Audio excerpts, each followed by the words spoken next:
ನಮಸ್ಕಾರ. ಜ್ಯೋತಿಷ್ಯ ಫಲ ಕಾರ್ಯಕ್ರಮಕ್ಕೆ ಸ್ವಾಗತ. ನಾನು ಸಿಂಚನ.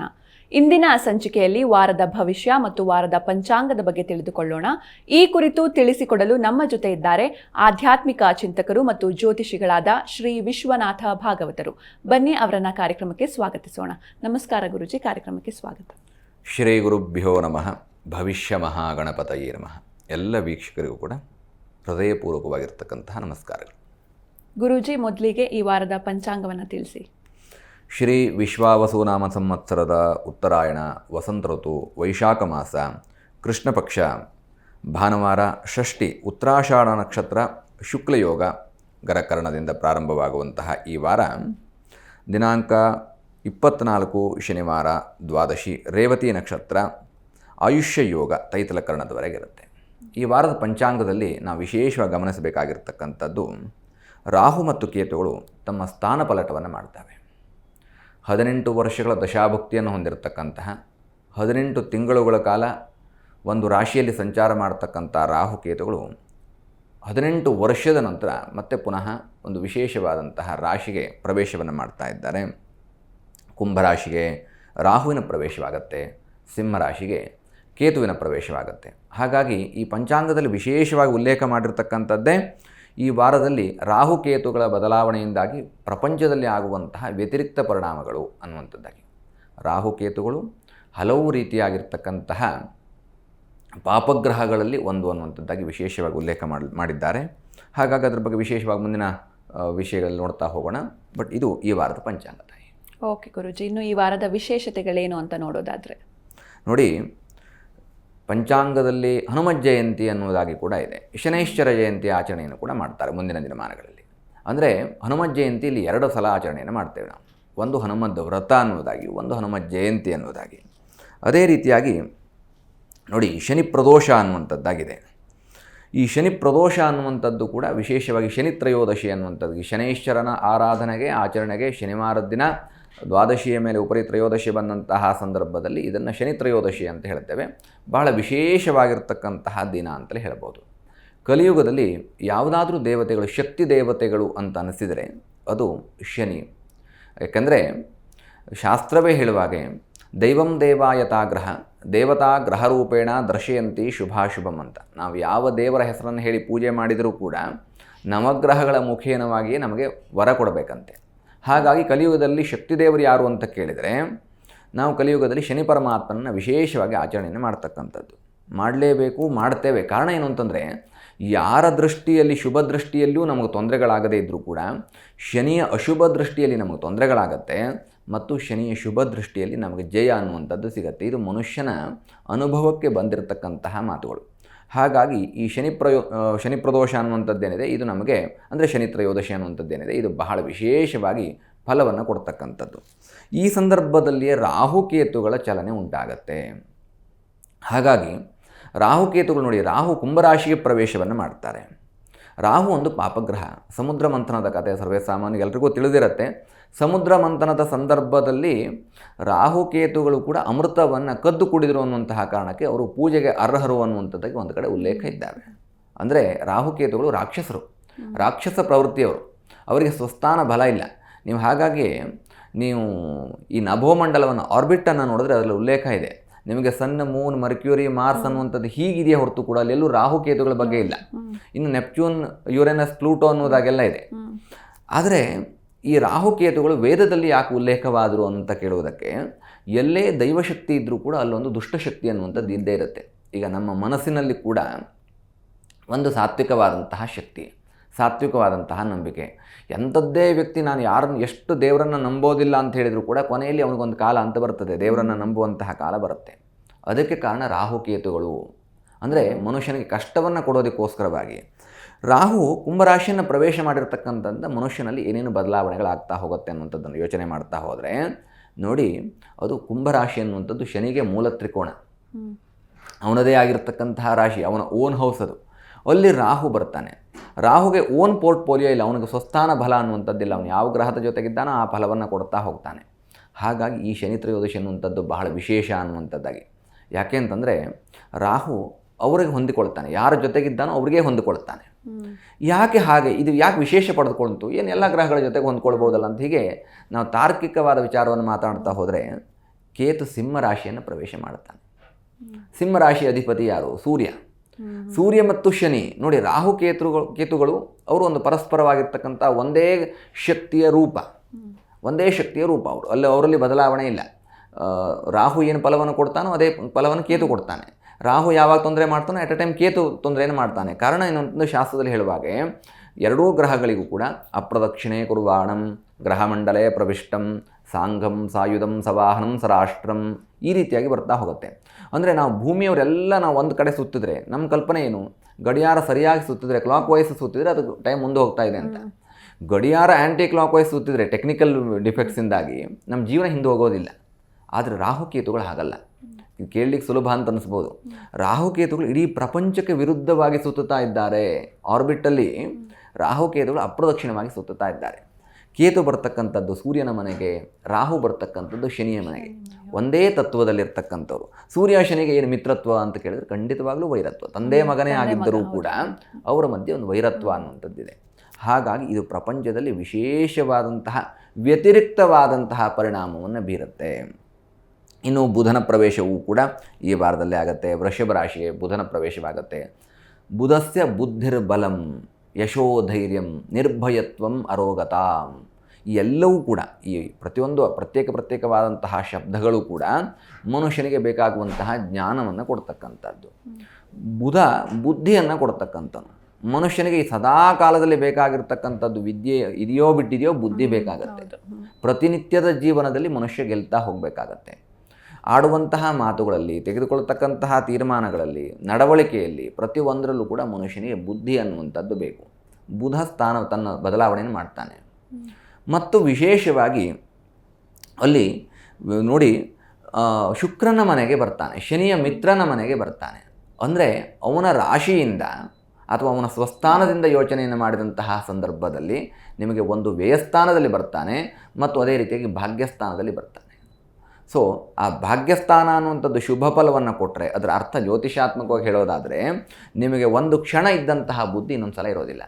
ಒಂದು ಸಲ ತುಂಬ ಒಳ್ಳೆಯವರಾಗಿ ಯೋಚನೆ ಮಾಡ್ತೀರಿ, ಮನೆಯಲ್ಲಿ ಎಲ್ಲರೂ ಕೂಡ ಏನು ಯೋಚನೆ ಮಾಡ್ತಾರೆ, ತುಂಬ ಒಳ್ಳೆಯ ವ್ಯಕ್ತಿತ್ವ ಅಂತ ಯೋಚನೆ ಮಾಡಿದರೆ ಒಂದು ಕ್ಷಣ ಮಾತ್ರದಲ್ಲಿ ಅದರ ಬದಲಾವಣೆ ಆಗ್ತಾ ಹೋಗುತ್ತೆ. ವ್ಯಯಸ್ಥಾನಕ್ಕೆ ಬರ್ತಾನೆ. ಈಗ ತಾನೇ ನೋಡಿದ್ನಲ್ಲ ಈ ವ್ಯಕ್ತಿಯನ್ನು ಬದಲಾಗ್ಬಿಟ್ಟ ಅನ್ನುವಂಥದ್ದು. ಇದೆಲ್ಲ ಗ್ರಹಗಳ ಚಲನೆಯಿಂದ ಉಂಟಾಗ್ತಕ್ಕಂಥದ್ದು. ಹಾಗಾಗಿ ಹೇಳುವಂಥದ್ದು ದೈವಂ ದೇವಾಯತ ಗ್ರಹ ದೇವತಾ ಗ್ರಹರೂಪೇಣ ದರ್ಶಯಂತಿ ಶುಭಾಶುಭಂ. ಮನುಷ್ಯನ ಜೀವನದಲ್ಲಿ ಭೂಮಿಯ ಮೇಲೆ ಏನಾದರೂ ಒಂದು ಚಲನೆ ಆಗಬೇಕು ಅಂತಾದರೆ ಅದು ಶುಭ ಅಶುಭ ಏನೇ ಆಗಬೇಕು ಅಂದರೂ ಕೂಡ ಅದಕ್ಕೆ ಗ್ರಹಗಳ ಕಾರಣ ಅನ್ನೋದಾಗಿ ಶಾಸ್ತ್ರ ಹೇಳುತ್ತೆ. ಹಾಗಾಗಿ ನಮಗೆ ವಿಶೇಷವಾಗಿ ಶನೈಶ್ಚರ ಜಯಂತಿ ಅಥವಾ ಶನಿ ತ್ರಯೋದಶಿಯನ್ನು ಆಚರಣೆಯ ಜೊತೆಗೆ ಈ ರೀತಿಯಾದಂತಹ ಗ್ರಹಗಳ ಚಾಲನೆ ಅನ್ನುವಂಥದ್ದು ಕೂಡ ಬಹಳ ವಿಶೇಷವಾಗಿ ಭೂಮಿಯ ಮೇಲೆ ಒಂದಷ್ಟು ಪರಿಣಾಮವನ್ನು ಬೀರುತ್ತೆ ಅನ್ನೋದಾಗಿ ಹೇಳ್ಬೋದು ತಾಯಿ. ಖಂಡಿತ ಗುರೂಜಿ. ಇನ್ನು ವಾರದ ಪಂಚಾಂಗ ಮತ್ತು ವಾರದ ವಿಶೇಷತೆಗಳ ಬಗ್ಗೆ ತಿಳಿದುಕೊಂಡ್ವಿ. ಈಗ 12 ರಾಶಿಯ ವಾರದ ಭವಿಷ್ಯವನ್ನು ತಿಳಿದುಕೊಳ್ಳೋಣ. ಮೊದಲಿಗೆ ಮೇಷ ರಾಶಿಯ ವಾರದ ಭವಿಷ್ಯವನ್ನು ನೋಡೋದಾದ್ರೆ ಗುರೂಜಿ.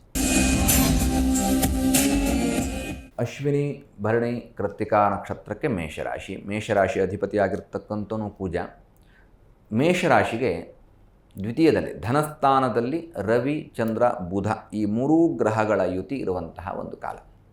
ಅಂದರೆ ಈ ವಾರದಲ್ಲಿ ಬುಧಾದಿತ್ಯ ಯೋಗವಾಗತ್ತೆ ಮತ್ತು ಚಂದ್ರ ಅಲ್ಲೇ ಇರತಕ್ಕಂಥದ್ರಿಂದ ತ್ರಿಗ್ರಾಹಿ ಯೋಗವೂ ಆಗುತ್ತೆ. ಈ ಮೂರೂ ಗ್ರಹಗಳ ಕಾಂಬಿನೇಷನ್ ಏನಿದೆ, ಚಂದ್ರ ಸೂರ್ಯನ ಬೆಳಕಿನ ಮೇಲೆ ಫಲವನ್ನು ಕೊಡ್ತಕ್ಕಂಥವನು ಅಥವಾ ಬೆಳಕನ್ನು ಬೀರ್ತಕ್ಕಂಥವನು. ಹಾಗಾಗಿ ರವಿಚಂದ್ರರ ಯುತಿ ಬಹಳ ಉತ್ತಮವಾಗಿರ್ತಕ್ಕಂಥದ್ದು. ಬುಧ ಸೇರಿಕೊಂಡಿರ್ತಕ್ಕಂಥದ್ರಿಂದ ಬುಧಾದಿತ್ಯ ಯೋಗವಾಗುತ್ತೆ. ಹಾಗಾಗಿ ಮೇಷರಾಶಿಯವರಿಗೆ ಉತ್ತಮವಾದಂತಹ ಚೈತನ್ಯ, ಆಸಕ್ತಿದಾಯಕವಾದಂತಹ ಜೀವನ ಈ ವಾರ ಇರುತ್ತೆ.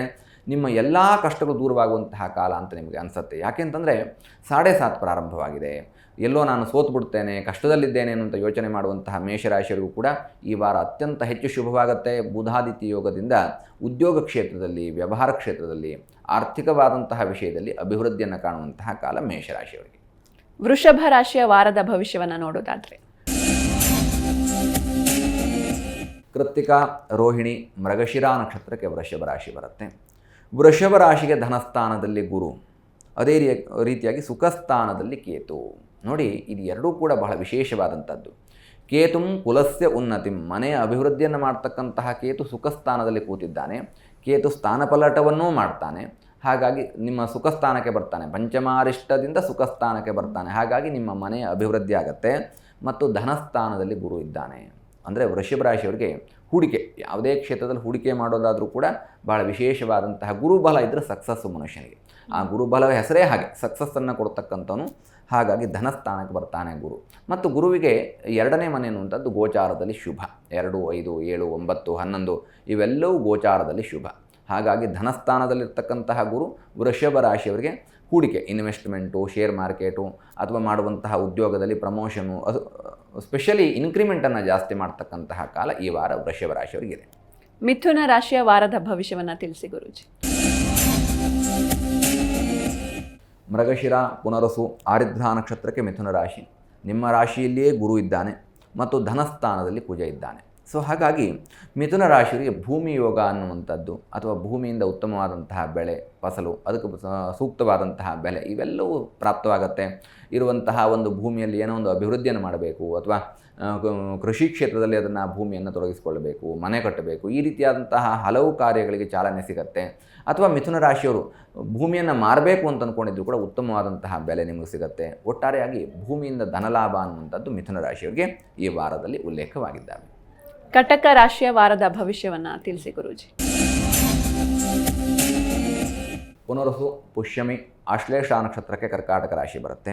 ಕರ್ಕಾಟಕ ರಾಶಿ ಅಧಿಪತಿಯಾಗಿರ್ತಕ್ಕಂಥವನು ಚಂದ್ರ. ಚಂದ್ರಮ ಮನಸೋಜಾತಃ. ನೋಡಿ, ಚಂದ್ರ ನಿಮ್ಮ ರಾಶಿಯಿಂದ, ನಿಮ್ಮ ರಾಶಿಯ ಅಧಿಪತಿಯಾಗಿರ್ತಕ್ಕಂತಹ ಚಂದ್ರನೇ ಲಾಭಸ್ಥಾನದಲ್ಲಿದ್ದಾನೆ, ಏಕಾದಶ ಶುಭ ಸ್ಥಾನದಲ್ಲಿ. ಮತ್ತು ಕರ್ಕಾಟಕ ರಾಶಿಯವರಿಗೆ ಜಯ ಸಿಗತ್ತೆ, ಜೀವನದಲ್ಲಿ ಯಶಸ್ಸನ್ನು ಕಾಣ್ತೀರಿ ಅನ್ನೋದಕ್ಕೆ 11ನೇ ಮನೆಯಲ್ಲಿರ್ತಕ್ಕಂತಹ ರವಿ ಬುಧರೂ ಕಾರಣ. ಬುಧಾದಿತ್ಯ ಯೋಗವಾಗುತ್ತೆ. ನೋಡಿ, ಹಲವಾರು ಯೋಗಗಳಿದ್ದಾವೆ, 300ಕ್ಕೂ ಹೆಚ್ಚು ಯೋಗಗಳಿದ್ದಾವೆ. ಆ ಯೋಗಗಳಲ್ಲಿ ವಿಶೇಷವಾಗಿ ನಮಗೆ ಕೆಲಸವನ್ನು ಮಾಡ್ತಕ್ಕಂಥದ್ದು ಬುಧಾದಿತ್ಯ ಯೋಗ, ಗಜಕೇಸರಿ ಯೋಗ, ಇವೆಲ್ಲ ಕೇಳಿರ್ತೀರಿ. ಗಜಕೇಸರಿ ಯೋಗ ಅಥವಾ ಶಶಿಮಂಗಳ ಯೋಗ, ಈ ರೀತಿಯಾದಂಥದ್ದು. ಹಾಗಾಗಿ ನಮ್ಮ ವೀಕ್ಷಕರಿಗೆ ಒಂದು ವಿಶೇಷವಾದಂತಹ ಧೈರ್ಯ, ಅದರಲ್ಲೂ ಕರ್ಕಾಟಕ ರಾಶಿಯವರಿಗೆ ಬುಧಾದಿತ್ಯ ಯೋಗದಿಂದ, ಅದು ಲಾಭಸ್ಥಾನದಲ್ಲಿ ಏಕಾದಶ ಶುಭ ಸ್ಥಾನದಲ್ಲಿರ್ತಕ್ಕಂಥದ್ರಿಂದ ಜಯ ಅನ್ನುವಂಥದ್ದು ಸಿಗುತ್ತೆ. ಕೋರ್ಟ್ ಕೇಸ್ನಲ್ಲಿ ಜಯವಾಗುತ್ತೆ, ಮಾನಸಿಕವಾದ ನೆಮ್ಮದಿ ಇರುತ್ತೆ, ಮಾಡುವಂತಹ ಉದ್ಯೋಗ ವ್ಯಾಪಾರದಲ್ಲಿ ಆರ್ಥಿಕವಾದಂತಹ ಧನಲಾಭವನ್ನು ಕಾಣ್ತೀರಿ, ಯಶಸ್ಸಾಗುತ್ತೆ. ಇದು ಕರ್ಕಾಟಕ ರಾಶಿಯ ಭವಿಷ್ಯ. ಖಂಡಿತ ಗುರೂಜಿ. ಇನ್ನು ಸಿಂಹ ರಾಶಿಯ ವಾರದ ಭವಿಷ್ಯವನ್ನು ನೋಡೋದಾದ್ರೆ, ಮಗ, ಉಬ್ಬ, ಉತ್ತರ ನಕ್ಷತ್ರಕ್ಕೆ ಸಿಂಹರಾಶಿ. ಸಿಂಹರಾಶಿ ಅಧಿಪತಿಯಾಗಿರ್ತಕ್ಕಂಥವನು ಸೂರ್ಯ. ನೋಡಿ, ನಿಮ್ಮ ರಾಶಿಯಿಂದ 11ನೇ ಮನೆಯಲ್ಲಿ ಗುರು, ಏಕಾದಶ ಶುಭ ಸ್ಥಾನ, ಲಾಭಸ್ಥಾನದಲ್ಲಿ ಗುರು, ಅದೇ ರೀತಿಯಾಗಿ ಕರ್ಮಸ್ಥಾನದಲ್ಲಿ ರವಿ ಬುಧ ಚಂದ್ರ, ಮತ್ತು ಸಪ್ತಮದಲ್ಲಿ ರಾಹು, ಅಷ್ಟಮದಲ್ಲಿ ಶುಕ್ರ ಶನಿ. ನೋಡಿ, ಯೋಚನೆ ಮಾಡ್ತಕ್ಕಂಥದ್ದು ಒಂದು ಚೂರು ನಿಮಗೆ ಅಷ್ಟಮ ಶನಿ ಕಾಟ ಇರ್ತಕ್ಕಂಥದ್ರಿಂದಾಗಿ 8ನೇ ಮನೆಯಲ್ಲಿ ಶುಕ್ರ ಮತ್ತು ಶನಿ ಇರ್ತಕ್ಕಂಥದ್ದನ್ನ ಒಂದಷ್ಟು ಹಣ ಖರ್ಚಾಗುವಂತಹ ಸಾಧ್ಯತೆಗಳಿರುತ್ತೆ. ಸಪ್ತಮದಲ್ಲಿ ರಾಹು ಇದ್ದಾನೆ, ಆರೋಗ್ಯದಲ್ಲಿ ಸ್ವಲ್ಪ ಗಮನವನ್ನು ಹರಿಸಬೇಕು. ವೈವಾಹಿಕ ಜೀವನದಲ್ಲಿ ಒಂದಷ್ಟು ವೇರಿಯೇಷನ್ಗಳನ್ನು ಕಾಣುವಂತಹ ಸಾಧ್ಯತೆಗಳಿದ್ದಾವೆ. ಹಾಗಂತ ಒಳ್ಳೆಯದೇ ಆಗೋದಿಲ್ವ ಸಿಂಹರಾಶಿಯವರಿಗೆ ಅಂತ ಕೇಳಿದರೆ, ನೋಡಿ, ಕರ್ಮಸ್ಥಾನದಲ್ಲಿ ರವಿಚಂದ್ರ ಬುಧ ಇರ್ತಕ್ಕಂಥದ್ದು ಬಹಳ ಉತ್ತಮವಾದಂತಹ ಯೋಗ. ಸಮಾಜದಲ್ಲಿ ವರ್ಚಸ್ಸು ಜಾಸ್ತಿ ಆಗ್ತಾ ಹೋಗುತ್ತೆ. ನೀವು ಆಡುವಂತಹ ಮಾತುಗಳಿಗೆ ಒಂದು ಉತ್ತಮವಾದಂತಹ ಉದಾಹರಣೆ ಅಂದರೆ, ಮಾಡುವಂತಹ ಮಾತುಗಳಿಗೆ ಒಂದು ಸಮಾಜದಲ್ಲಿ ನಿಮಗೆ ಬೇಕಾಗಿರ್ತಕ್ಕಂತಹ ಸ್ಥಾನಮಾನ ಪ್ರಾಪ್ತಿಯಾಗತ್ತೆ ಮತ್ತು ನಿಮ್ಮನ್ನು ಗೌರವಿಸ್ತಾರೆ. ಅದಕ್ಕೊಂದು ಉತ್ತಮವಾದಂತಹ ಗೌರವ ಅಥವಾ ಸ್ಥಾನಮಾನ, ಅಭಿವೃದ್ಧಿ ಅನ್ನುವಂಥದ್ದನ್ನು ಸಿಂಹರಾಶಿಯವರು ಪ್ರಾಪ್ತ ಮಾಡಿಕೊಳ್ಬೋದು. ಕನ್ಯಾ ರಾಶಿಯ ವಾರದ ಭವಿಷ್ಯವನ್ನು ನೋಡೋದಾದರೆ, ಉತ್ತರ, ಹಸ್ತ, ಚಿತ್ತಾ ನಕ್ಷತ್ರಕ್ಕೆ ಕನ್ಯಾ ರಾಶಿ ಬರುತ್ತೆ. ಕನ್ಯಾ ರಾಶಿ ಅಧಿಪತಿಯಾಗಿರ್ತಕ್ಕಂಥವನು ಬುಧ. ನಿಮ್ಮ ರಾಶಿ ಅಧಿಪತಿಯಾಗಿರ್ತಕ್ಕಂತಹ ಬುಧ ಭಾಗ್ಯಸ್ಥಾನದಲ್ಲಿದ್ದಾನೆ, ಅಂದರೆ 9ನೇ ಮನೆಯಲ್ಲಿದ್ದಾನೆ. ಹಾಗಾಗಿ ಭಾಗ್ಯ, ಹಲವು ರೀತಿಯಾದಂತಹ ಅಭಿವೃದ್ಧಿಗಳನ್ನ ಕಾಣ್ತಾ ಹೋಗ್ತೀರಿ. ನೋಡಿ, ನಿಮ್ಮದೇ ರಾಶಿಯಾಧಿಪತಿಯಾಗಿರ್ತಕ್ಕಂತಹ ಬುಧನಿಂದಾಗಿ ನಿಮ್ಮ ಜ್ಞಾನ ವೃದ್ಧಿ ಆಗುತ್ತೆ. ಆಡುವಂತಹ ಮಾತುಗಳಿಗೆ ಒಂದು ವಿಶೇಷವಾದಂತಹ ಪ್ರಾಮುಖ್ಯತೆ ಅನ್ನುವಂಥದ್ದು ಸಿಗುತ್ತೆ. ತುಂಬ ದಿನ ನಿಮಗಿರುತ್ತೆ, ನನ್ನ ಮಾತನ್ನು ಯಾರೂ ಗಮನಿಸ್ತಾ ಇಲ್ಲ ಅಥವಾ ಕೇರ್ಲೆಸ್ ಮಾಡ್ತಾರೆ. ಅದು ಉದ್ಯೋಗದಲ್ಲೂ ಇರುತ್ತೆ, ಮನೆಯಲ್ಲೂ ಇರುತ್ತೆ. ಸೊ ನನ್ನನ್ನು ಕೇರ್ಲೆಸ್ ಮಾಡ್ತಾ ಇದ್ದಾರೆ ಅನ್ನುವಂಥದ್ದು ಒಂದು ಇನ್ಫೀರಿಯಾರಿಟಿ ಇದ್ದೇ ಇರುತ್ತೆ. ಅದು ಪ್ರತಿಯೊಬ್ಬರಿಗೂ ಇರುತ್ತೆ. ಅದರಲ್ಲಿ ಈ ವಾರದಲ್ಲಿ ವಿಶೇಷವಾಗಿ ಈ ಕನ್ಯಾ ರಾಶಿಯವರಿಗೆ ಆ ಥರದ ಯಾವುದಾದೊಂದಷ್ಟು ತೊಂದರೆಗಳು, ದೋಷಗಳು ಇದ್ದರೆ ಅವೆಲ್ಲವೂ ಕೂಡ ಪರಿಹಾರವಾಗುತ್ತೆ. ಬಿಕಾಸ್ ನಿಮ್ಮ ರಾಶಿಯಾಧಿಪತಿ ಆಗಿರ್ತಕ್ಕಂಥ ಬುಧ ಏನಿದ್ದಾನೆ ಭಾಗ್ಯಸ್ಥಾನದಲ್ಲಿದ್ದಾನೆ, ಮಾತಿಗೆ ಮನ್ನಣೆ ಸಿಗತ್ತೆ. ಮತ್ತು ಅಲ್ಲಿ ರವಿ ಬುಧನವು ಯುತಿಯಾಗಿರ್ತಕ್ಕಂಥದ್ರಿಂದ ಬುಧಾದಿತ್ಯ ಯೋಗವಾಗುತ್ತೆ. ಅಂದರೆ ಮನಸ್ಸಿಗೆ ಸಂತೋಷವನ್ನು ನೀಡುವಂತಹ ವಾತಾವರಣ ಇರುತ್ತೆ. ಚಂದ್ರ ಅಲ್ಲೇ ಇರೋದ್ರಿಂದಾಗಿ ಮಾನಸಿಕವಾದಂತಹ ನೆಮ್ಮದಿ, ಖುಷಿಯಾಗಿ ಈ ವಾರವನ್ನು ಕಳಿತೀರಿ ಕನ್ಯಾ ರಾಶಿಯವರು. ಖಂಡಿತ ಗುರುಜಿ. ಇನ್ನು ತುಲಾ ರಾಶಿಯ ವಾರದ ಭವಿಷ್ಯವನ್ನು ನೋಡೋದಾದ್ರೆ, ಚಿತ್ತ, ಸ್ವಾತಿ, ವಿಶಾಖ ನಕ್ಷತ್ರಕ್ಕೆ ತುಲಾರಾಶಿ. ತುಲಾರಾಶಿ ಅಧಿಪತಿಯಾಗಿರ್ತಕ್ಕಂಥವನು ಶುಕ್ರ. ನೋಡಿ, ಏಕಾದಶ ಶುಭ ಸ್ಥಾನದಲ್ಲಿ ಕೇತು, ಕರ್ಮಸ್ಥಾನದಲ್ಲಿ ಕುಜ, ಭಾಗ್ಯಸ್ಥಾನದಲ್ಲಿ ಗುರು. ಹಾಗಾಗಿ ಇದು ವಿಶೇಷವಾದಂತಹ ಈ ಮೂರು ಗ್ರಹಗಳ ಯುತಿಯಿಂದಾಗಿ ತುಲಾರಾಶಿಯವರಿಗೆ ವಿಶೇಷವಾದಂತಹ ಯಶಸ್ಸು ಅಂತ ಹೇಳ್ತೇನೆ. ಭಾಗ್ಯದಲ್ಲಿ ಗುರು ಇರ್ತಕ್ಕಂಥದ್ರಿಂದ ಸಕ್ಸಸ್ಸೇ ಕೊರತೆ ಆಗೋದಿಲ್ಲ. ಏನು ಕೆಲಸ ಮಾಡ್ತಿದ್ರೋ ಅಲ್ಲಿ ಯಶಸ್ಸು ಸಿಗುತ್ತೆ, ಹಣ ಒಂದಷ್ಟು ಇನ್ಕಮಿಂಗ್ ಬರ್ತಾ ಇರುತ್ತೆ. ಆ ಹಣದ ಹೂಡಿಕೆಯನ್ನು ಮಾಡಿ ನಿಮ್ಮ ಜೀವನದಲ್ಲಿ ಅಭಿವೃದ್ಧಿಯನ್ನು ಕಾಣ್ತಾ ಹೋಗ್ತೀರಿ. ಕರ್ಮಸ್ಥಾನದಲ್ಲಿ ಕುಜ ಇರ್ತಕ್ಕಂಥ ಭೂಮಿ ವ್ಯಾಪಾರವನ್ನು ಮಾಡ್ತಕ್ಕಂಥವ್ರು ಅಥವಾ ಭೂಮಿಯಲ್ಲಿ ಕೆಲಸವನ್ನು ಕೃಷಿ ಸಂಬಂಧಿತವಾದಂತಹ ಕೆಲಸವನ್ನು ಮಾಡ್ತಕ್ಕಂಥವ್ರು, ಇವರೆಲ್ಲರಿಗೂ ಕೂಡ ವಿಶೇಷವಾದಂತಹ ಅಭಿವೃದ್ಧಿ ಯೋಗ. ಅದರಲ್ಲೂ ವಿಶೇಷವಾಗಿ ರೈತರು, ನಾವು ಭೂಮಿ ಅಂದ ತಕ್ಷಣ ಬರೀ ಈ ಕಟ್ಟಡ ನಿರ್ಮಾಣ ಮಾಡುವವರು, ಭೂಮಿಯನ್ನು ರಿಯಲ್ ಎಸ್ಟೇಟ್ ಮಾಡೋರು ಹಾಗೊಂದೇ ಯೋಚನೆ ಮಾಡಲಿಕ್ಕೆ ಆಗೋದಿಲ್ಲ. ಕುಜ ಭೂಮಿಪುತ್ರನೇ ಆಗಿದ್ದಾನೆ ಮತ್ತು ಕರ್ಮಸ್ಥಾನದಲ್ಲಿರ್ತಕ್ಕಂಥದ್ರಿಂದ ರೈತರಿಗೆ ವಿಶೇಷವಾದಂತಹ ಅಭಿವೃದ್ಧಿಯನ್ನು ಕಾಣುವಂತಹ ಕಾಲ ತುಲಾರಾಶಿಯವರಿಗೆ ಈ ವಾರದಲ್ಲಿ ಸಿಗತ್ತೆ. ಆ್ಯಂಡ್ ಲಾಭಸ್ಥಾನದಲ್ಲಿ ಕೇತು, ಕೇತುಂ ಕುಲಸ್ಯ ಉನ್ನತಿಂ, ಮನೆಯ ಅಭಿವೃದ್ಧಿಯನ್ನು ಮಾಡ್ತಕ್ಕಂತಹ ಕೇತುವೇ ಲಾಭಸ್ಥಾನದಲ್ಲಿ ಕೂತಿದ್ದಾನೆ. ಹಾಗಾಗಿ ಮನೆಯ ಗ್ರೋತ್ ಆಗೋದ್ರಲ್ಲಿ ಯಾವುದೇ ರೀತಿಯಾದಂತಹ ಸಂದೇಹ ಇಲ್ಲ ತುಲಾರಾಶಿಯವರಿಗೆ. ಖಂಡಿತ ಗುರುಜಿ. ಇನ್ನು ವೃಶ್ಚಿಕ ರಾಶಿಯ ವಾರದ ಭವಿಷ್ಯವನ್ನು ನೋಡೋದಾದ್ರೆ, ವಿಶಾಖ, ಅನುರಾಧ, ಜ್ಯೇಷ್ಠ ನಕ್ಷತ್ರಕ್ಕೆ ವೃಶ್ಚಿಕ ರಾಶಿ. ನೋಡಿ, ನಿಮ್ಮ ರಾಶಿಯಿಂದ 5ನೇ ಮನೆಯಲ್ಲಿ ಶುಕ್ರ ಮತ್ತು ಶನಿ, ಪಂಚಮಾರಿಷ್ಟ ಶುಕ್ರ ಮತ್ತು ಶನಿ, ಪಂಚಮ ಶನಿ ಕಾಟ ಅಂತ ಹೇಳ್ತೇವೆ. ಶುಕ್ರ ಶನಿ ಮಿತ್ರರು, ಹಣಕಾಸಿಗೆ ತೊಂದರೆ ಆಗೋದಿಲ್ಲ, ಹಣ ಬರುತ್ತೆ, ಯಥೇಚ್ಛವಾಗಿ ಬರುತ್ತೆ. ಬಟ್ ಬಂದಿದ್ದಕ್ಕಿಂತ 100 ರೂಪಾಯಿ ಬಂದಾಗ 200 ರೂಪಾಯಿನ ಖರ್ಚು ರೆಡಿ ಇರುತ್ತೆ ವೃಶ್ಚಿಕ ರಾಶಿಯವರಿಗೆ. ಖರ್ಚಿನ ಬಗ್ಗೆ ಗಮನವನ್ನು ಹರಿಸಬೇಕು. ಮತ್ತು ರಾಹುವಿನ ಪೊಸಿಷನನ್ನು ನೋಡಿದಂತಹ ಸಂದರ್ಭದಲ್ಲಿ 4ನೇ ಮನೆಯಲ್ಲಿ ಸುಖಸ್ಥಾನದಲ್ಲಿ ರಾಹು. ಹಾಗಾಗಿ ಸ್ವಲ್ಪ ಆರೋಗ್ಯದ ಕಡೆಗೆ ಗಮನವನ್ನು ಹರಿಸಬೇಕು. ಮನೆಯಲ್ಲಿ ವ್ಯತಿರಿಕ್ತವಾದಂತಹ ವಾತಾವರಣ ಉಂಟಾಗುವಂತಹ ಸಾಧ್ಯತೆಗಳಿರುತ್ತೆ. ಉದಾಹರಣೆಗೆ ಮಕ್ಕಳ ಮಾತು ಕೇಳಲ್ಲ, ಅಥವಾ ಗಂಡ ಹೆಂಡತಿಯಲ್ಲಿ ವಿರಸ, ಭಿನ್ನಾಭಿಪ್ರಾಯ, ಈ ಥರದ್ದೆಲ್ಲ ಬರುವಂತಹ ಸಾಧ್ಯತೆಗಳಿರುತ್ತೆ. ಸರ್ವೇ ಸಾಮಾನ್ಯ ಎಲ್ಲರ ಮನೆಯಲ್ಲಿ ಇರುತ್ತೆ ಅಂತ ಅಂದ್ಕೊಳ್ಳಿ. ಆದರೆ ಪರಿಹಾರಾರ್ಥವಾಗಿ ನಾಗನ ಆರಾಧನೆ, ನಾಗಮಂತ್ರಗಳನ್ನು ಹೇಳ್ಕೊಳ್ತಕ್ಕಂಥದ್ದು ಮನೆಯಲ್ಲಿ ಪ್ರೀತಿ ವಿಶ್ವಾಸವನ್ನು ಇಮ್ಮಡಿಗೊಳಿಸುತ್ತೆ. ಮನೆಯ ಅಭಿವೃದ್ಧಿ ಕಡೆಗೆ ರಾಹುವಿನ ಅನುಗ್ರಹ ಬಹಳ ಅವಶ್ಯಕ. ಹಾಗಾಗಿ ಉತ್ತಮವಾದಂತಹ ಸಾಂಸಾರಿಕ ಪ್ರೀತಿ ವಿಶ್ವಾಸಕ್ಕೋಸ್ಕರವಾಗಿ ರಾಹುವಿನ ಆರಾಧನೆ ಮಾಡಿಕೊಳ್ಳಿ, ಶುಭವಾಗುತ್ತೆ ವೃಶ್ಚಿಕ ರಾಶಿಯವರಿಗೆ. ಇನ್ನು ಧನುರ್ ರಾಶಿಯ ವಾರದ ಭವಿಷ್ಯವನ್ನು ನೋಡೋದಾದ್ರೆ, ಮೂಲ, ಪೂರ್ವಾಷಾಢ, ಉತ್ತರಾಷಾಢ ನಕ್ಷತ್ರಕ್ಕೆ ಧನುಸ್ಸು ರಾಶಿ ಬರುತ್ತೆ. ನೋಡಿ, ಧನುಸ್ಸು ರಾಶಿಗೆ ಸುಖಸ್ಥಾನದಲ್ಲಿ ಶುಕ್ರ ಮತ್ತು ಶನಿ. ಹಾಗಾಗಿ ಧನುಸ್ಸು ರಾಶಿಯವರಿಗೆ ಆರ್ಥಿಕವಾದಂತಹ ಅಭಿವೃದ್ಧಿಗೆ ಯಾವುದೇ ರೀತಿಯಾದಂತಹ ತೊಂದರೆಗಳಾಗೋದಿಲ್ಲ. ಬಟ್ ತೃತೀಯದಲ್ಲಿ ರಾಹು ಇರತಕ್ಕಂಥದ್ರಿಂದ ನೀವು ಏನೇ ಕೆಲಸವನ್ನು ಮಾಡೋಕ್ಕೆ ಹೋದರೂ ಕೂಡ ಶತ್ರುಗಳ ಕಾಟ ಇರುತ್ತೆ. ಅಥವಾ ಉತ್ತಮವಾದಂತಹ ಅಭಿವೃದ್ಧಿಯನ್ನು ನೋಡಿ ನಿಮ್ಮ ಶತ್ರುಗಳು ನಿಮ್ಮ ಬಗ್ಗೆ ಅಪಹಾಸ್ಯ ಮಾಡ್ತಕ್ಕಂಥದ್ದು ಅಥವಾ ಅಪಪ್ರಚಾರಾದಿಗಳನ್ನ ಮಾಡ್ತಕ್ಕಂಥದ್ದು, ನಿಮ್ಮನ್ನು ಮಾನಸಿಕವಾಗಿ ಕುಗ್ಗಿಸುವಂತಹ ಪ್ರಯತ್ನವನ್ನು ಮಾಡುವಂತಹ ಸಾಧ್ಯತೆಗಳು ಹೆಚ್ಚಿರುತ್ತೆ. ಧನುಸ್ಸು ರಾಶಿಯವರು ಉತ್ತಮವಾದಂತಹ ಗುರುಬಲಕ್ಕೋಸ್ಕರವಾಗಿ ಗುರುವಿನ ಆರಾಧನೆ ಮಾಡಿಕೊಳ್ಳಿ. ರಾಹು ಸಂಬಂಧಿತವಾಗಿ ತೃತೀಯದಲ್ಲಿ ರಾಹು ಇರತಕ್ಕಂಥದ್ರಿಂದ ಸರ್ಪ ಮಂತ್ರಗಳು, ಸುಬ್ರಹ್ಮಣ್ಯ ಮಂತ್ರಗಳನ್ನ ಹೇಳ್ಕೊಳ್ಳಿ, ನಾಗಮೂಲ ಮಂತ್ರಗಳನ್ನ ಹೇಳ್ಕೊಳ್ಳಿ, ನಾಗದೋಷ ವಿಮೋಚನಾ ಮಂತ್ರಗಳನ್ನ ಹೇಳ್ಕೊಳ್ತಕ್ಕಂಥದ್ದು ಧನುಸ್ಸು ರಾಶಿಯವರಿಗೆ ಅತ್ಯಂತ ಹೆಚ್ಚು ಶುಭ ಮತ್ತು ಪ್ರೀತಿ ವಿಶ್ವಾಸ, ಸಂತೋಷವನ್ನು ಅಭಿವೃದ್ಧಿ ಮಾಡುವುದರ ಜೊತೆಗೆ ಶತ್ರುಕಾಟವನ್ನು ನಿವಾರಣೆ ಮಾಡುತ್ತೆ. ಇನ್ನು ಮಕರ ರಾಶಿಯ ವಾರದ ಭವಿಷ್ಯವನ್ನು ನೋಡೋದಾದರೆ ಗುರೂಜಿ, ಉತ್ತರಾಷಾಢ, ಶ್ರವಣ, ಧನಿಷ್ಠ ನಕ್ಷತ್ರಕ್ಕೆ ಮಕರ ರಾಶಿ ಬರುತ್ತೆ. ಮಕರ ರಾಶಿ ಅಧಿಪತಿಯಾಗಿರ್ತಕ್ಕಂಥವನು ಶನಿ ಪರಮಾತ್ಮ. ನಿಮ್ಮ ರಾಶಿಯಿಂದ 3ನೇ ಮನೆಯಲ್ಲಿ ಶುಕ್ರ ಮತ್ತು ಶನಿ. ನೋಡಿ, ಮಕರ ರಾಶಿಯವರಿಗೆ ಗೋಚಾರದಲ್ಲಿ ಅತ್ಯಂತ ಹೆಚ್ಚು ಶುಭ ಫಲವನ್ನು ನೀಡ್ತಕ್ಕಂತಹ ಶನಿ ಪರಮಾತ್ಮ 3ನೇ ಮನೆಯಲ್ಲಿದ್ದಾನೆ. 3, 6, 11 ಎಲ್ಲ ಶನಿ ಪರಮಾತ್ಮನಿಗೆ ಬಹಳ ಶುಭವಾದಂತಹ ಪೊಸಿಷನ್ನು. ಆದರೆ ಶುಕ್ರನ ಜೊತೆಗಿರ್ತಕ್ಕಂಥದ್ದು ಮತ್ತು ಗುರುವಿನ ಮನೆಯಲ್ಲಿರ್ತಕ್ಕಂಥದ್ರಿಂದ ಗುರುಬಲ ಸಾಕಾಗತ್ತಾ ಅಂತ ಕೇಳಿದ್ರೆ ಗುರುಬಲ ಸಾಕಾಗೋದಿಲ್ಲ. ಗುರುವಿನ ಅನುಗ್ರಹ ಬೇಕು. ಗುರು ಸ್ಮರಣೆ, ಗುರು ರಕ್ಷಾ ಸ್ತೋತ್ರ, ಗುರುಪಾದುಕಾ ದರ್ಶನ, ಗುರುಪಾದುಕಾ ಸೇವೆಯನ್ನು ಮಾಡತಕ್ಕಂಥದ್ದು. ಶುಕ್ರ ಶನಿಗೆ ಒಳ್ಳೆಯ ಪೊಸಿಷನ್ ಆದರೂ ಕೂಡ ಸಕ್ಸಸ್ ಲಾಸ್ಟ್ ಮೂಮೆಂಟ್ವರೆಗೆ ಬರುತ್ತೆ. ಒಂದು ಉದಾಹರಣೆಗೆ ಕೋರ್ಟ್ ಕೇಸ್ ಇದೆ, ಈಗ ನನಗೆ ಜಯವಾಗೋಗುತ್ತೆ, ಈ ವಾರ ಅದರದ್ದು ಹಿಯರಿಂಗ್ ಎಲ್ಲ ಮುಗಿದೋಯ್ತು, ಜಡ್ಜ್ಮೆಂಟ್ ಕೊಡ್ತಾರೆ ಅಂತ ಅಂದ್ಕೊಂಡ್ರೆ ನೀವು ಎಕ್ಸ್ಪೆಕ್ಟ್ ಮಾಡಿದ್ದು ಬರೋದಿಲ್ಲ, ಆಗೋದಿಲ್ಲ. ಅಥವಾ ಹಣ ಯಾರೋ ಕೊಡಬೇಕು, ನಾಳೆ ಕೊಡ್ತಿದ್ದಾರೆ ಅಂತ ಅಂದ್ಕೊಂಡ್ರೆ ಅದು ಪೋಸ್ಟ್ಪೋಂಡ್ ಆಗುವಂತಹ ಸಾಧ್ಯತೆಗಳು ಎಲ್ಲವೂ ಕೊನೆ ಕ್ಷಣದವರೆಗೆ ಬರುತ್ತೆ, ಅದು ದೂರವಾಗುವಂತಹ ಸಾಧ್ಯತೆಗಳಿರುತ್ತೆ. ಇದಕ್ಕೆ ಕಾರಣ ಮಕರ ರಾಶಿಯವರಿಗೆ ಗುರುಬಲ ಇನ್ನೂ ಬೇಕು. ಹಾಗಾಗಿ ಗುರುವಿನ ಸ್ಮರಣೆ ಮಾಡಿಕೊಳ್ಳಿ, ಉತ್ತಮವಾದಂತಹ ಜೀವನವನ್ನು ಕಾಣ್ತೀರಿ. ಖಂಡಿತ ಗುರುಜಿ. ಇನ್ನು ಕುಂಭ ರಾಶಿಯ ವಾರದ ಭವಿಷ್ಯವನ್ನು ನೋಡೋದಾದರೆ, ಧನಿಷ್ಠ, ಶತಭಿಷ, ಪೂರ್ವಭಾದ್ರಾ ನಕ್ಷತ್ರಕ್ಕೆ ಕುಂಭರಾಶಿ. ನಿಮ್ಮ ರಾಶಿಯಲ್ಲಿಯೇ ರಾಹು ಇದ್ದಾನೆ. ಆರೋಗ್ಯದ ಕಡೆ ಗಮನವನ್ನು ಹರಿಸಬೇಕು. ಶತ್ರುಕಾಟದ ಬಗ್ಗೆ ಗಮನ ಇರಬೇಕು. ವ್ಯಥ ಅಪವಾದಗಳು ಬರ್ತಕ್ಕಂತಹ ಸಾಧ್ಯತೆಗಳಿರುತ್ತೆ. ಮಾನಸಿಕವಾಗಿ ವಿಚಲಿತಗೊಳ್ತಕ್ಕಂತಹ ಸಾಧ್ಯತೆಗಳು, ಪದೇ ಪದೇ ಕೋಪ ಬರುತ್ತೆ, ರೀಸನ್ ಗೊತ್ತಿರೋದಿಲ್ಲ, ಫ್ರಸ್ಟ್ರೇಷನ್ಗೊಳಗಾಗ್ತಕ್ಕಂತಹ ಸಾಧ್ಯತೆಗಳಿರುತ್ತೆ. ಇದನ್ನೆಲ್ಲ ಗಮನದಲ್ಲಿಟ್ಟುಕೊಂಡು ರಾಹುಕೇತುಗಳ ಆರಾಧನೆ ಮಾಡಿಕೊಳ್ಳಿ. ಮಂಗಳವಾರ ಭಾನುವಾರ ನವಗ್ರಹ ಪ್ರದಕ್ಷಿಣೆ ಮಾಡಿ, ಉದ್ದಿನ ಕಾಳನ್ನು ನವಗ್ರಹಕ್ಕೆ ಸಮರ್ಪಣೆಯನ್ನು ಮಾಡಿ, ರಾಹುಗ್ರಹಕ್ಕೆ ಉತ್ತಮವಾದಂತಹ ಯಶಸ್ಸನ್ನು ಕುಂಭರಾಶಿಯವರು ಪ್ರಾಪ್ತ ಮಾಡಿಕೊಳ್ತೀರಿ. ನಿಮ್ಮ ಜೀವನದಲ್ಲಿ ರಾಹು ಏನು ತೊಂದರೆ ಕೊಡ್ತಾ ಇದ್ನೋ ಅದೆಲ್ಲವೂ ಕೂಡ ದೂರವಾಗುತ್ತೆ. ಇನ್ನು ಕೊನೆಯದಾಗಿ ಮೀನರಾಶಿಯ ವಾರದ ಭವಿಷ್ಯವನ್ನು ನೋಡೋದಾದರೆ ಗುರೂಜಿ. ಪೂರ್ವಭಾದ್ರ, ಉತ್ತರಾಭಾದ್ರ, ರೇವತಿ ನಕ್ಷತ್ರಕ್ಕೆ ಮೀನರಾಶಿ. ಮೀನರಾಶಿ ಅಧಿಪತಿಯಾಗಿರ್ತಕ್ಕಂಥವನು ಗುರು. ನಿಮ್ಮ ರಾಶಿಯಲ್ಲಿಯೇ ಶುಕ್ರ ಮತ್ತು ಶನಿ ಇದ್ದಾರೆ. ಅದೇ ರೀತಿಯಾಗಿ 4ನೇ ಮನೆಯಲ್ಲಿ ಗುರು, ಸುಖ ಸ್ಥಾನದಲ್ಲಿ ಗುರು.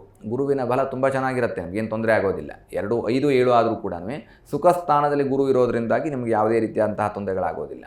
ಆದರೆ 3ನೇ ಮನೆಯಲ್ಲಿರ್ತಕ್ಕಂತಹ ರವಿ, ಚಂದ್ರ, ಬುಧ ಇದು ನಿಮಗೆ ಸ್ವಲ್ಪ ವ್ಯತಿರಿಕ್ತವಾದಂತಹ ಪರಿಣಾಮವನ್ನು ಬೀರುವಂತಹ ಸಾಧ್ಯತೆಗಳಿರುತ್ತೆ. ನಿಮ್ಮ ರಾಶಿಯಲ್ಲಿಯೇ ಶನಿ ಪರಮಾತ್ಮ ಇದ್ದಾನೆ ಅಂದರೆ ನಿಮಗೆ 7.5 ನಡೀತಾ ಇದೆ ಅಂತ ಅರ್ಥ. ಅದರ ಜೊತೆಗೆ ಶುಕ್ರನೂ ಅಲ್ಲೇ ಇರ್ತಕ್ಕಂಥದ್ರಿಂದಾಗಿ ಹಣದ ಆರ್ಥಿಕ ಮುಗ್ಗಟ್ಟನ್ನು ಅನುಭವಿಸ್ತಕ್ಕಂತಹ ಸಾಧ್ಯತೆಗಳು ಬರಬಹುದು. ಹಣ ಯಥೇಚ್ಛವಾಗಿ ಖರ್ಚಾಗುವಂತಹ ಸಾಧ್ಯತೆಗಳಿರ್ಬೋದು. ಮತ್ತು ಅರ್ಥ ಮಾಡ್ಕೊಳ್ಳೋಕ್ಕಾಗೋದೇ ಇಲ್ಲ. ಮೀನರಾಶಿಯವರು ಬೇರೆಯವ್ರನ್ನ ಅರ್ಥ ಮಾಡ್ಕೊಳ್ಳುವಂತಹ ಸಂದರ್ಭದಲ್ಲೂ ಕೂಡ ಯಾರು ಒಳ್ಳೆಯವರು ಯಾರು ಕೆಟ್ಟವರು ಅನ್ನುವಂತಹ ಯೋಚನೆ ಮಾಡುವಂತಹ ಸಂದರ್ಭದಲ್ಲಿ ಎಡವುತ್ತೀರಿ. ಅದೇ ರೀತಿಯಾಗಿ ನಿಮ್ಮ ನಡವಳಿಕೆ ಅಥವಾ ನಿಮ್ಮ ಬಿಹೇವಿಯರಿಂದ ನಿಮ್ಮನ್ನು ಬೇರೆಯವರು ಅರ್ಥ ಮಾಡ್ಕೊಳ್ಳೋದಕ್ಕೂ ಸಾಧ್ಯವಾಗೋದಿಲ್ಲ. ಹಾಗಾದರೆ ಏನು ಮಾಡ್ಕೋಬೇಕು? ಮನಸ್ಸು ಸ್ಥಿಮಿತದಲ್ಲಿರಬೇಕು, ಹಿತಮಿತವಾಗಿರ್ತಕ್ಕಂತಹ ಯೋಚನೆಗಳಿರಬೇಕು, ಬಿಹೇವಿಯರ್ ಸರಿಯಾಗಿರಬೇಕು. ಅಂದರೆ ಯಾವಾಗಲೂ ಕೋಪ ಮಾಡ್ಕೊಳ್ಳೋದಲ್ಲ, ಯಾವಾಗ ಅಂದರೆ ಅತಿ ಹೆಚ್ಚು ಸಂತೋಷ ಪಡುವಂಥದ್ದು ಅಲ್ಲ, ಎಲ್ಲದಕ್ಕೂ ಕೂಡ ಒಂದು ಲಿಮಿಟ್ ಇರುತ್ತೆ ಅನ್ನುವಂತಹ ಕಾರಣಕ್ಕೆ ಮೀನರಾಶಿಯವರು ವಿಷ್ಣು ಸಹಸ್ರನಾಮ ಪಾರಾಯಣವನ್ನು ಮಾಡಿಕೊಳ್ತಕ್ಕಂಥದ್ದು, ವಿಷ್ಣು ಸಹಸ್ರನಾಮ ಪಠಣ, ಅಷ್ಟಾಕ್ಷರ ಮಂತ್ರಗಳಿಂದ ಉತ್ತಮವಾದಂತಹ ಫಲವನ್ನು ಮೀನರಾಶಿಯವರು ಪ್ರಾಪ್ತ ಮಾಡಿಕೊಳ್ತೀರಿ. ಖಂಡಿತ ಗುರೂಜಿ. 12 ರಾಶಿಗಳ ವಾರದ ಭವಿಷ್ಯವನ್ನು ತಿಳಿದುಕೊಂಡ್ವಿ. ಇನ್ನು ಗುರೂಜಿ, ಈಗ ಶಾಲೆಗಳು ಕೂಡ ಪ್ರಾರಂಭ ಆಗ್ತಾ ಇದೆ. ಈ ಸಣ್ಣ ಮಕ್ಕಳನ್ನು ಶಾಲೆಗೆ ಸೇರಿಸೋಕ್ಕಿಂತ ಮುಂಚೆ ಈ ಅಕ್ಷರಾಭ್ಯಾಸವನ್ನು ಮಾಡಿಸ್ತಾರೆ. ಸೊ ಈ ಅಕ್ಷರಾಭ್ಯಾಸದ ಮಹತ್ವ ಮತ್ತು ಉದ್ದೇಶ ಏನು ಗುರೂಜಿ? ಸರಸ್ವತಿ ನಮಸ್ತುಭ್ಯಂ ವರದೆ ಕಾಮರೂಪಿಣಿ ವಿದ್ಯಾರಂಭಂ ಕರಿಷ್ಯಾಮಿ ಸಿದ್ಧಿರ್ಭವತ ಮೇ ಸದಾ. ವಿದ್ಯಾರಂಭಂ ಕರಿಷ್ಯಾಮಿ ಅಲ್ವಾ? ಸರಸ್ವತಿಯ ಸ್ಮರಣೆಯನ್ನು ಮಾಡಬೇಕಂತೆ.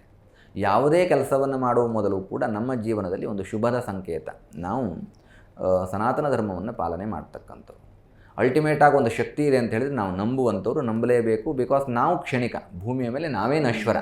ಪ್ರಪಂಚ ಹಾಗೇ ಇದೆ. ನಾವು ಯಾವಾಗಲೂ ಹೇಳ್ತೇವೆ ಪ್ರಪಂಚ ಬದಲಾಗಿದೆ ಅಂತ. ಪ್ರಪಂಚ ಏನೂ ಬದಲಾಗಿಲ್ಲ, ಪ್ರಪಂಚ ಹಾಗೇ ಇದೆ. ಹಾಗಾಗಿ ನೀವು ಯಾವುದೇ ರೀತಿಯಾದಂತಹ ಶಿಕ್ಷಣಕ್ಕೆ ಸೇರಿಸಿದರೂ ಕೂಡ ನಿಮಗೆ ಭಗವಂತನ ಅನುಗ್ರಹ ಬೇಕು.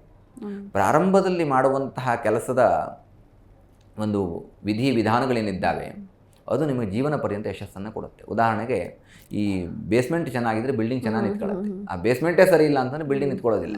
ನೀವು ಮೇಲ್ಗಡೆ ಏನು ಆಡಂಬರ ಮಾಡಿದರೆ ಏನು ಬಂತು ಬಿಲ್ಡಿಂಗಿಗೆ ಅಲ್ವಾ?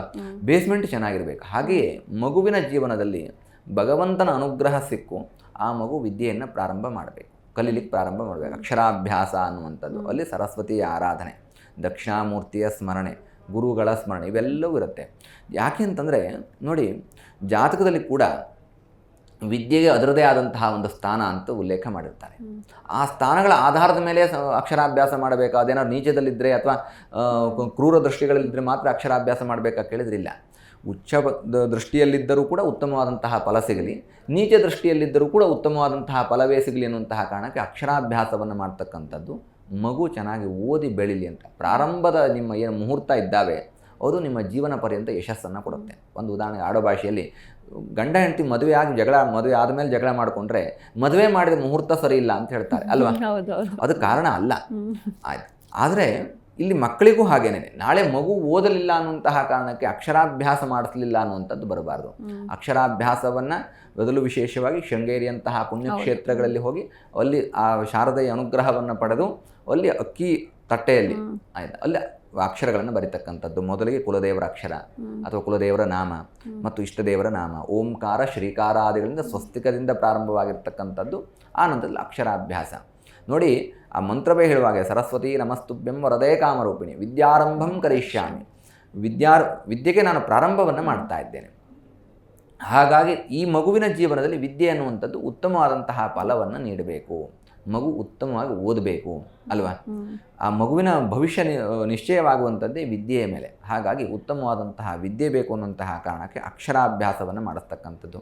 ಎಸ್, ನೀವು ಹೇಳಿದಾಗ ಈಗ ಶಾಲೆ ಪ್ರಾರಂಭವಾಗುವಂತಹ ಕಾಲ ಸನ್ನಿಹಿತವಾಗಿದೆ. ಹೊಸದಾಗಿ ಮಕ್ಕಳನ್ನು ಈಗ LKGಗೋ UKGಗೋ 1ನೇ ಕ್ಲಾಸಿಗೋ ಸೇರಿಸ್ತಕ್ಕಂಥವ್ರು ಅಲ್ಲಲ್ಲಿಯ ಪರಿಸ್ಥಿತಿಗೆ ಅನುಗುಣವಾಗಿ ಆಯಿತಾ ಅಥವಾ ನೀವು ಯಾವುದೇ ವೇದ ಪಾಠಶಾಲೆಗಳಿಗೆ ಗುರುಕುಲಗಳಿಗೆ ಸೇರಿಸಿದ್ರು ಕೂಡ ಅಕ್ಷರಾಭ್ಯಾಸವನ್ನು ಮಾಡಿಸ್ತಕ್ಕಂಥದ್ದು, ಅಥವಾ ಮೊದಲೇ ಮಾಡಿದ್ದೇವೆ ಗುರುಗಳೇ ಅನ್ನುವಂಥವ್ರು 2 ವರ್ಷ 3 ವರ್ಷಕ್ಕೆ ಮಾಡಿಸ್ತೇವೆ ಅನ್ನುವಂಥವ್ರು ಕೂಡ ಎಲ್ಲರಿಗೂ ಕೂಡ ಇದು ಬರೀ ವಿದ್ಯಾರಂಭ ಅನ್ನುವಂಥದ್ದು ಆ ಕಾಲಕ್ಕೆ ಮಾತ್ರವೇ ಸ್ಥೀಮಿತವ ಅಂತ ಕೇಳಿದ್ರಿಲ್ಲ. ಪ್ರತಿ ವರ್ಷ ಮಕ್ಕಳು ಹೊಸದಾಗಿ ಶಾಲೆಗೆ ಹೋಗುವಂತಹ ಸಂದರ್ಭದಲ್ಲಿ, ಸಮ್ಮರ್ ವೆಕೇಷನನ್ನು ಮುಗಿಸ್ಕೊಂಡು ಹೋಗುವಂತಹ ಸಂದರ್ಭದಲ್ಲಿ ಗುರುಗಳ ಸ್ಮರಣೆ, ಗುರು ವಂದನೆ, ಗುರು ದಕ್ಷಿಣಾಮೂರ್ತಿಯ ವಿಶೇಷವಾಗಿ ದಕ್ಷಿಣಾಮೂರ್ತಿಯ ಆರಾಧನೆ ಅನ್ನುವಂಥದ್ದನ್ನೆಲ್ಲ ಮಾಡ್ಕೊಂಡು ಹೋದರೆ ಆ ವರ್ಷದ ವಿದ್ಯೆ ಅನ್ನುವಂಥದ್ದು ಯಾವುದೇ ವಿಘ್ನಗಳಿಲ್ಲದೆ ಇದ್ದಾಗ ನಡೆಯುತ್ತೆ. ಹಾಗಾಗಿ ಶ್ರೀ ಕ್ಷೇತ್ರಗಳ ದರ್ಶನ ಬೇಕು, ದಕ್ಷಿಣಾಮೂರ್ತಿಯ ಆರಾಧನೆ ಬೇಕು, ವಿಶೇಷವಾಗಿ ಸರಸ್ವತಿ ಶಾರದೆಯ ಆರಾಧನೆ ಬೇಕು. ಹಿಂದೆಲ್ಲ ಒಂದು ಕಾಲ ಇತ್ತು, ಶಾಲೆಗಳಲ್ಲೂ ಕೂಡ ಪ್ರತಿ ಶುಕ್ರವಾರದ ದಿನ ಅದರಲ್ಲಿ ಕಾಲಕ್ಕೆ ಬದಲಾವಣೆ ಆಗ್ತಾ ಇದ್ದಾವೆ, ತೊಂದರೆ ಇಲ್ಲ. ಆದರೆ ಶಾರದೆಯ ಫೋಟೋವನ್ನು ಇಟ್ಟು ಪೂಜೆ ಮಾಡ್ತಕ್ಕಂಥದ್ದು, ಸರಸ್ವತಿ ಮಂತ್ರಗಳನ್ನ ಹೇಳಿಸ್ತಕ್ಕಂಥದ್ದು, ಇದೆಲ್ಲ ಹಿಂದಿನ ಕಾಲಗಳಲ್ಲಿ ಒಂದು ಸ್ವಲ್ಪ 10-20 ವರ್ಷಗಳ ಹಿಂದೆ ಹೋದ್ರೆ ಇವೆಲ್ಲವೂ ತುಂಬ ಚೆನ್ನಾಗಿತ್ತು. ಯಾಕೆಂದರೆ ಮಕ್ಕಳಿಗೆ ಉತ್ತಮವಾದಂತಹ ವಾತಾವರಣ ಮತ್ತು ಸಂಸ್ಕಾರ, ವಿದ್ಯೆಗೆ ಪೂರಕವಾಗಿರ್ತಕ್ಕಂತಹ ಸಂಸ್ಕಾರಾದಿಗಳಿರಲಿ ಅನ್ನುವಂಥದ್ದು. ಯಾಕೆ ಈ ಮಾತನ್ನು ಹೇಳಿದ್ರೆ, ಕಾಲ ಬದಲಾದರೂ ಕೂಡ ವಿಚಾರಗಳು ಬದಲಾಗಿಲ್ಲ, ಕಾಲವೇ ಬದಲಾಗಿಲ್ಲ ಮೊದಲನೇದಾಗಿ. ಹಾಗಾಗಿ ನಮ್ಮ ಆಚಾರ ವಿಚಾರಗಳನ್ನು ನಾವು ಯಾವತ್ತೂ ಫಾಲೋ ಮಾಡಿದ್ರೆ ಖಂಡಿತವಾಗಲೂ ದೈವ ಬಲ ಮತ್ತು ತಂದೆ ತಾಯಿಗಳ ಆಶೀರ್ವಾದ ಮತ್ತು ನಮ್ಮ ಸಂಸ್ಕೃತಿ ಆಚಾರ ವಿಚಾರಗಳ ಆಶೀರ್ವಾದ ಅನ್ನುವಂಥದ್ದಿರುತ್ತೆ. ಯಾಕೆಂದರೆ ಏನೇ ಓದಿ ವಿದೇಶಕ್ಕೆ ಹೋದರೂ ಕೂಡ ಅವರು ನಮ್ಮನ್ನೆಲ್ಲ ಗುರುತಿಸ್ತಕ್ಕಂಥದ್ದು ಆಚಾರ ವಿಚಾರಗಳ ಮೇಲೆ, ಸಂಸ್ಕಾರಗಳ ಮೇಲೆ ಅಲ್ವಾ. ಭಾರತೀಯರಿಗಿರ್ತಕ್ಕಂತಹ ಸಂಸ್ಕಾರ, ಭಾರತೀಯರಿಗಿರ್ತಕ್ಕಂತಹ ಶಿಸ್ತು, ನಡತೆ ಅನ್ನುವಂಥದ್ದು ಬೇರೆ ದೇಶಗಳಿಗೆ ಹೋಲಿಸಿದ್ರೆ ನಾವು ಸ್ವಲ್ಪ ಉತ್ತಮ ಮಟ್ಟದಲ್ಲಿದ್ದೇವೆ ಅನ್ನುವಂತಹ ಯೋಚನೆಯನ್ನು ಮಾಡ್ತಾ ಈ ವಿದ್ಯಾರಂಭಂ ಕರಿಷ್ಯಾಮಿ ಸಿದ್ಧಿರ್ಭವತು ಮೇ ಸದಾ, ಸಿದ್ಧಿಯಾಗಬೇಕಂತೆ. ಆ ಸಿದ್ಧಿಗೋಸ್ಕರವಾಗಿ ನಾವು ಈ ಒಂದು ಸರಸ್ವತಿ ಆರಾಧನೆಯನ್ನು ಎಲ್ಲರೂ ಮಾಡಿಕೊಳ್ಳಬೇಕು. ಪ್ರತಿನಿತ್ಯ ಆ ಸರಸ್ವತಿ ಆರಾಧನೆ ಮಾಡೋದ್ರಿಂದ ಕಲಿತ ವಿದ್ಯೆ ನೆನಪಿರುತ್ತೆ. ಮಕ್ಕಳು ಸ್ಕೂಲಿಗೆ ಸೇರಿಸುವಾಗ ಆಗೋಯ್ತು, ಕಲಿತ ವಿದ್ಯೆ ನೆನಪಿರಬೇಕು. ಪ್ರತಿನಿತ್ಯ ನಮ್ಗೆ ಆ ಕಲಿತ ವಿದ್ಯೆ ಬೇಕಲ್ವಾ. ಹಾಗಾಗಿ ಆ ಸರಸ್ವತಿಯ ಸ್ಮರಣೆಯನ್ನು ಮಾಡ್ತಕ್ಕಂಥದ್ದು ತುಂಬ ಉತ್ತಮ ಮತ್ತು ತುಂಬ ಅವಶ್ಯಕ. ಖಂಡಿತ ಗುರುಜಿ. ಇನ್ನು ಶಾಲೆಯಲ್ಲಿ ಕೆಲವು ಮಕ್ಕಳು ತುಂಬ ಚೆನ್ನಾಗಿ ಓದ್ತಿರ್ತಾರೆ, ಇನ್ನು ಕೆಲವರು ಪಾಪ ಎಷ್ಟೇ ಓದಿದ್ರು ಅವರಿಗೆ ನೆನಪಲ್ಲಿ ಉಳಿತಿರಲ್ಲ, ಹಾಗಾಗಿ ಆ ವಿದ್ಯಾಭ್ಯಾಸದಲ್ಲಿ ಸ್ವಲ್ಪ ಹಿಂದೆ ಉಳ್ಕೊಂಡಿರ್ತಾರೆ. ಸೊ ಇಂಥವರು ಈಗ ವಿದ್ಯೆ ಅಂದ ತಕ್ಷಣ ನಮಗೆ ಮೊದಲು ನೆನಪಾಗೋದು ತಾಯಿ ಸರಸ್ವತಿ. ಸೊ ತಾಯಿ ಸರಸ್ವತಿಯನ್ನು ಒಲಿಸ್ಕೊಳ್ಳೋದು ಹೇಗೆ ಅಂತ ನೋಡಿ. ವಿದ್ಯೆಯಲ್ಲಿ ಹಿಂದಿರ್ತಾರೆ ಅನ್ನೋದು, ಅವ್ರು ಭಗವಂತ ಒಂದೊಂದು ಶಕ್ತಿಯನ್ನು ಬೇರೆ ಬೇರೆ ಕೊಟ್ಟಿರ್ತಾನೆ. ಒಬ್ಬರು ಸ್ಪೋರ್ಟ್ಸಲ್ಲಿ ಇರ್ತಾರೆ, ಒಬ್ಬರು ಬೇರೆ ಆ್ಯಕ್ಟಿವಿಟೀಸ್ಗಳಲ್ಲಿ ಇರ್ತಾರೆ. ಹಾಗಾಗಿ ಈ ತಾಯಿಯನ್ನು ಒಲಿಸಿಕೊಳ್ಳೋದು ಹೇಗೆ ಅನ್ನುವಂಥದ್ದು ಉತ್ತಮವಾದಂತಹ ಪ್ರಶ್ನೆ. ಸರಸ್ವತಿ ಅಂದರೆ ಬರೀ ಕೇವಲ ಅಕ್ಷರಕ್ಕೆ ಮಾತ್ರ ಆಕೆ ಕಾರಣ ಅಲ್ಲ, ಎಲ್ಲ ವಿದ್ಯೆಗಳಿಗೂ ಅವಳೇ ಮೂಲ. ನೀವು ಸ್ಪೋರ್ಟ್ಸಲ್ಲಿರಿ ಅಥವಾ ನೀವು ಇನ್ಯಾವುದೋ ಒಂದು ಟೆಕ್ನಿಕಲ್ ವಿದ್ಯೆಗಳಲ್ಲಿರಿ, ಬರೀ ಅಕ್ಷರಜ್ಞಾನ ಇದ್ದವರೇ ಅಂದರೆ ವಿದ್ಯಾವಂತರ ಅಂತ ಕೇಳಿದ್ರಿಲ್ಲ. ಸಂಸ್ಕಾರ ಅನ್ನುವಂಥದ್ದು ಇನ್ನೂ ದೊಡ್ಡ ವಿದ್ಯೆ. ಹಾಗಾಗಿ ಇಲ್ಲಿ ಗುರು ದಕ್ಷಿಣಾಮೂರ್ತಿಯ ಸ್ಮರಣೆಯೊಂದಿಗೆ ನೀಲ ಸರಸ್ವತಿ ಮಂತ್ರ ಅಂತಿದೆ. ಸರ್ವೇ ಸಾಮಾನ್ಯ ಯೂಟ್ಯೂಬ್ಗಳಲ್ಲೆಲ್ಲವೂ ಕೂಡ ಸಿಗತ್ತೆ, ಅದನ್ನು ಕೇಳಿಕೊಳ್ಬೇಕು ಮತ್ತು ಅದನ್ನು ಹೇಳಬೇಕು. ವಿದ್ಯಾವರಪ್ರದ ಹಯಗ್ರೀವ ಮಂತ್ರ ಅಂತ ಇದೆ. ಇದೆಲ್ಲ ವೀಕ್ಷಕರಿಗೆ ಗೊತ್ತಿರುತ್ತೆ. ತುಂಬ ಲೆಂತಿ ಸ್ತೋತ್ರಗಳು, ಸುಮಾರು 10-12 ಸಾಲುಗಳಿರ್ತಕ್ಕಂತಹ ಸ್ತೋತ್ರಗಳು. ವಿದ್ಯಾವರಪ್ರದ ಹಯಗ್ರೀವ ಮಂತ್ರ, ಅಥವಾ ಸಾಧ್ಯ ಇದ್ದರೆ ಮಕ್ಕಳಿಗೆ ವಿದ್ಯಾವರಪ್ರದ ಹಯಗ್ರೀವ ಯಂತ್ರ ಕಟ್ಟಬೇಕು. ಆ ಹಯಗ್ರೀವ ಯಂತ್ರದಿಂದ ಮಕ್ಕಳ ವಿದ್ಯಾ ಕ್ಷೇತ್ರದಲ್ಲಿ ಉತ್ತಮವಾದಂತಹ ಅಭಿವೃದ್ಧಿಯನ್ನು ಕಾಣಬಹುದು. ಪ್ರತಿನಿತ್ಯ ಬೆಳಿಗ್ಗೆ ಎದ್ದ ತಕ್ಷಣ ನೀಲ ಸರಸ್ವತಿ ಮಂತ್ರವನ್ನು ಕೇಳ್ತಕ್ಕಂಥದ್ರಿಂದ, ಹೆಸರೇ ಹೇಳುವಾಗೆ ನೀಲ ಅಂದರೆ ನಾವು ಕಲರ್ ಅಂತ ಅಂದ್ಕೊಂಡ್ಬಿಟ್ಟಿದ್ದೇವೆ, ಕಲರ್ ಅಲ್ಲ ಇಲ್ಲಿ. ಆಯಿತಾ, ನೀಲ ಅಂದರೆ ಮನುಷ್ಯನನ್ನು ಮನಸ್ಸನ್ನು ಪರಿಶುದ್ಧ ಮಾಡ್ತಕ್ಕಂತಹ ಒಂದು ಶಕ್ತಿ ಅಂತ.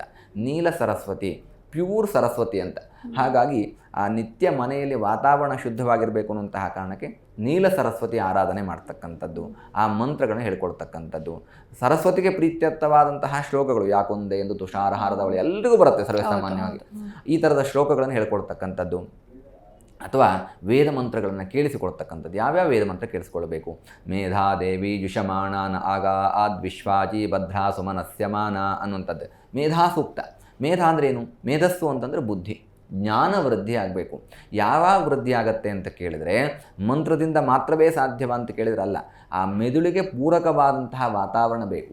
ಮೆದುಳಿನ ಚಲನೆಯಲ್ಲಿ ವೈಜ್ಞಾನಿಕವಾದಂತಹ ರೀತಿಯಲ್ಲಿ ವೇರಿಯೇಷನ್ಸ್ ಇರಬೇಕು.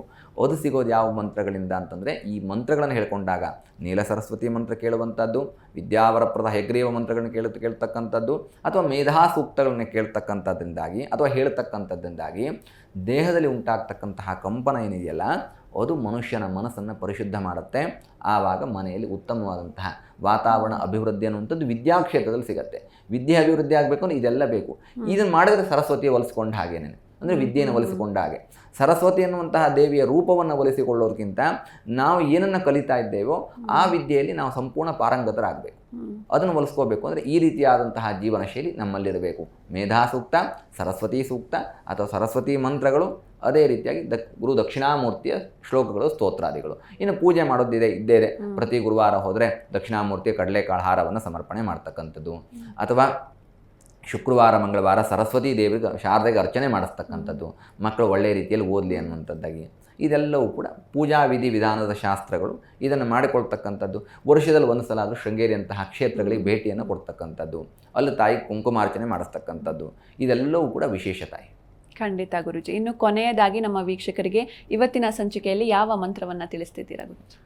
ಸರಸ್ವತಿ ನಮಸ್ತುಭ್ಯಂ ವರದೆ ಕಾಮರೂಪಿಣಿ ವಿದ್ಯಾರಂಭಂ ಕರಿಷ್ಯಾಮಿ ಸಿದ್ಧಿರ್ಭವತು ಮೇ ಸದಾ. ಈ ಮಂತ್ರಗಳನ್ನು ಹೇಳ್ಕೊಳ್ಳಿ, ಉತ್ತಮವಾದಂತಹ ವಿದ್ಯೆ ಪ್ರಾಪ್ತವಾಗುತ್ತೆ. ಬರೀ ಕಲಿಯೋರ್ಗೆ ಮಾತ್ರ ವಿದ್ಯೆ ಬೇಕಿಲ್ಲ, ಜೀವನದಲ್ಲಿ ಪ್ರತಿಯೊಬ್ಬರಿಗೂ ವಿದ್ಯೆ ಬೇಕು. ಇನ್ನೊಮ್ಮೆ ಹೇಳ್ಕೊಡ್ತೇನೆ, ಕೇಳಿಸ್ಕೊಳ್ಳಿ.